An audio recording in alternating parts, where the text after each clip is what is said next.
Il est 7h05 sur Europe 1. Peut-être l'avez-vous constaté en faisant vos courses si vous êtes attentif au prix. Certains aliments voient leur tarif pris d'un accès de fièvre. Les cours du blé, du café et des céréales, pour ne citer que ces trois matières premières, sont en forte hausse. Même chose pour l'emballage, qu'il soit en carton ou en plastique. Ça se retrouve dans le prix final payé par le consommateur.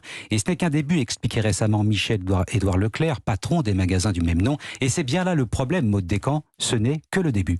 En effet, si on prend par exemple le prix des pâtes, certaines marques, particulièrement les marques distributeurs, affichent une hausse de 10% par rapport à avant l'été. Mais cette forte hausse ne concerne pas tous les produits. D'ailleurs, si on regarde sur l'ensemble des produits alimentaires, l'inflation n'est que de 1% depuis le 1er janvier.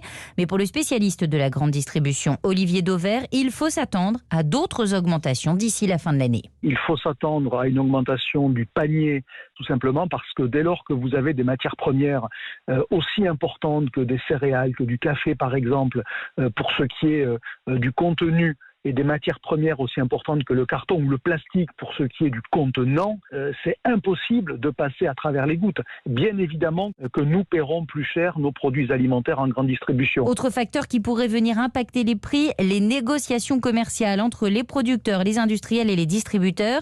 Elles viennent tout juste de démarrer, s'achèveront le 1er mars prochain. Mais au ministère de l'Agriculture, on indique surveiller de près la situation pour limiter la flambée des prix. Maud Descamps du service économie d'Europe 1.